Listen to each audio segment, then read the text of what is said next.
It began in my PhD, which came out as a book, and there I was concerned with the idea of legal reasoning and moral conflict.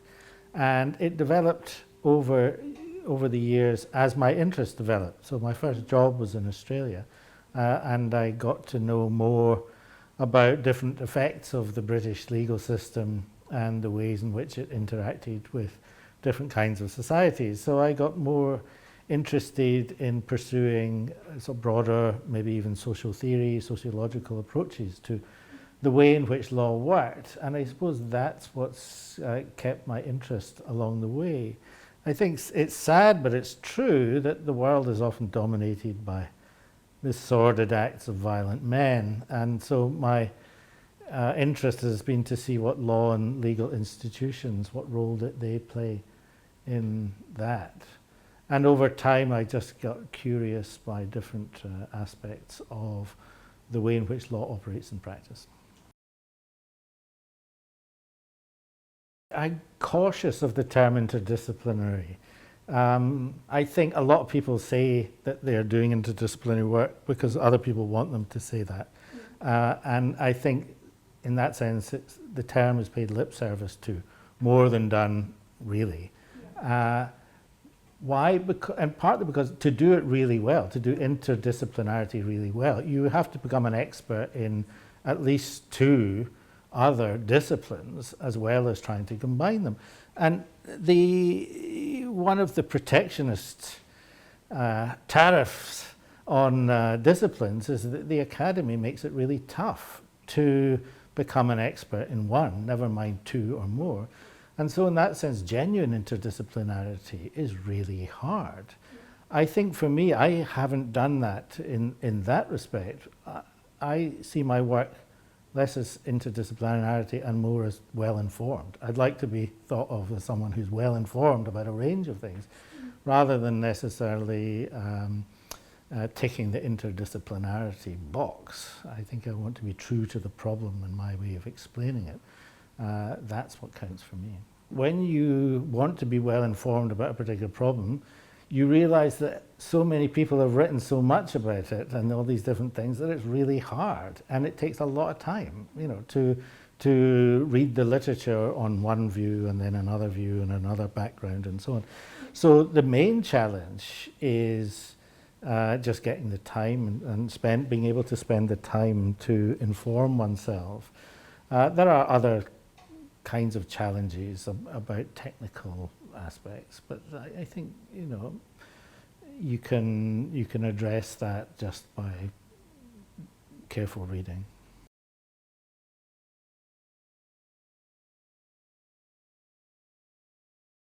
Well, there's two things. I think the starting point has to be this, that a lot of the work and investigation on artificial intelligence, digital governance and so on, starts with the question, how should law regulate this?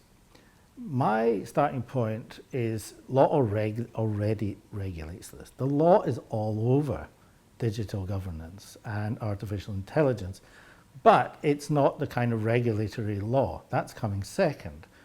The doctrines that are primarily involved in making AI powerful are private law, contract, property, intellectual property, finance, financialization, corporate law. These guys are all over this, and they're serving the interests of their clients, of course, and the interests of their clients are, by and large, commercial. And so in that sense, when we talk about regulating AI, it's already being done. And a lot of the power of private law is to make sure that the power of the companies is not amenable to public law regulation. That said, there is something radically different about artificial intelligence, and that is that it has this second order capacity, which is that it can become autonomous. So this is not just like another tool, not just like another program that will help you do some work efficiently. It is something that can start to reason for itself. So large language models and large language models that now are developing agency introduce problems for legal regulation that existing coordinates, existing concepts, intention, responsibility, causation, and so on, are really going to struggle with. And so I think when one puts these two problems together, on the one hand, you have the power of market players together with the autonomy of this kind of digital technology, you have a perfect storm. You have a position whereby you are going to, or people are going to create things that can't be regulated. And I think that's where we're getting to. That's the kind of venture legalist point, or illegality. This is something that can't be understood as either legal or illegal, but is moving beyond current coordinates of legality. And I think that's where we're heading. I think my ambition is probably to write a haiku in legal theory. That's what I want to get it down to. I think there's an old story about someone writing a letter and apologizing that they've written a long letter because they didn't have time to write a short one. And there is that sense in which, writing more concisely takes more effort than writing at great length. I mean, unfortunately, the academy nowadays gives more kudos to more is better, and I kind of sit at odds with that, because I think to write carefully and to try and write well slows down the production rate. And in that sense, yes, I do give a lot of attention to trying to explain complex, difficult historical ideas in a reasonably concise manner. I'm not sure that practice makes perfect, but practice makes it better. And it's sadly not a natural gift. You have to work really hard at it. And I do many, many drafts of writing. And it takes a lot of work to reduce things to comprehensible and interesting writing.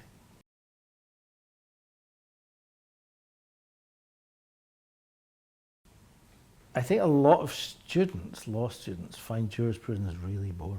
Right?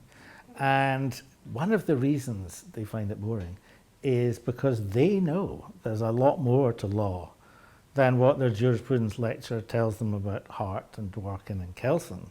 And they're kind of curious, and they get turned off by the fact that the teachers not only think this way, but they proceed to shove it down their throats that these are the best and only ways in which to do jurisprudence. We took a thematic approach because we wanted to relate the problems of legal theory to the real world, and they really matter. And in fact, a lot of the great jurisprudential writers, including people like H.L.E. Hart, were deeply concerned with contemporary issues of the role of law in society. And I, myself and the co-authors, wanted to bring that back in, and we wanted to say, no, it really matters why legal validity is answered in this respect or that respect. So we took a thematic approach because it seemed to us best able to address the real world problems that jurisprudence ought to be concerned about. The final thing that I would say for students who are struggling with it is think about, why does this matter? Right? So my example of legal validity, why does it matter in Hong Kong? Who decides, or where ultimately the decision is made with respect to a valid enunciation of the law? I would say that when one goes across a range of themes, it could be legal validity, it could be theories of punishment, it could be theories of justice, we have to ask ourselves why it matters to you, why it matters to you as a lawyer or a prospective lawyer, but ultimately, and possibly more important than all these, why does it matter to you as a citizen, as a person who lives in a law society? Why do these themes matter? And I think if you start to get an insight into that, then you will see that these writings that seem quite difficult are actually geared towards very real and practical and important questions.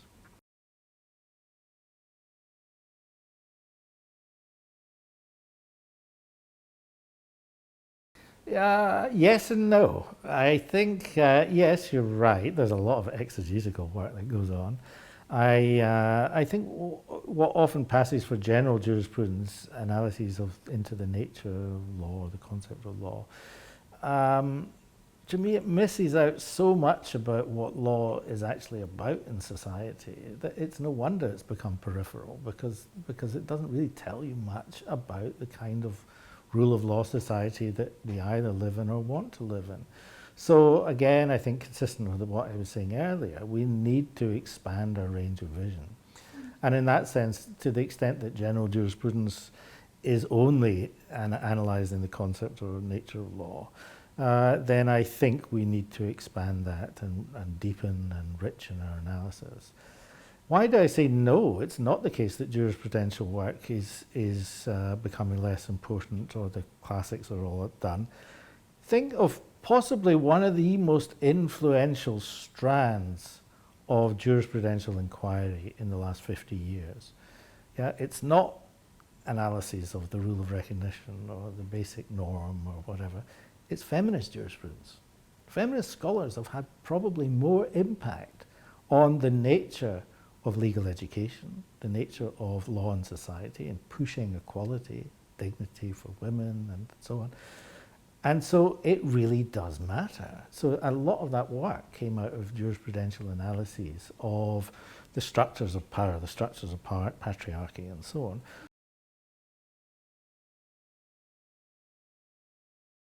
I think the two areas that I identified earlier with the textbook, technology and the environment, are issues that have to be more thoroughly integrated into jurisprudential analysis.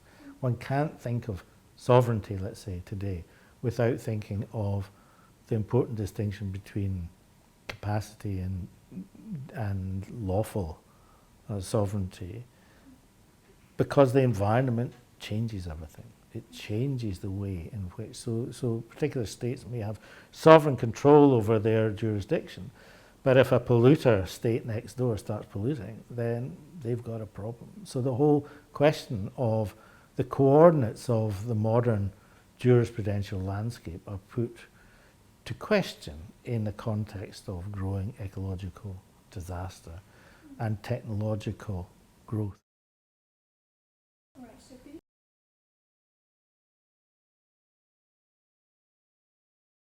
To the extent that jurisprudence as a mode of inquiry necessarily opens it up beyond the doctrinal areas, then it allows a kind of reflection and connection to be made with a range of other social forms and practices.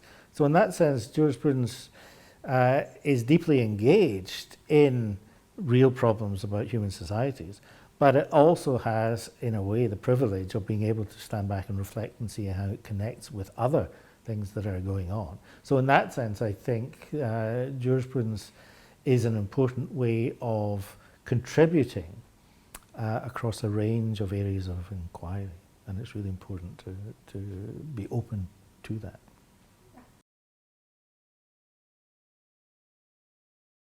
What matters most to you academically?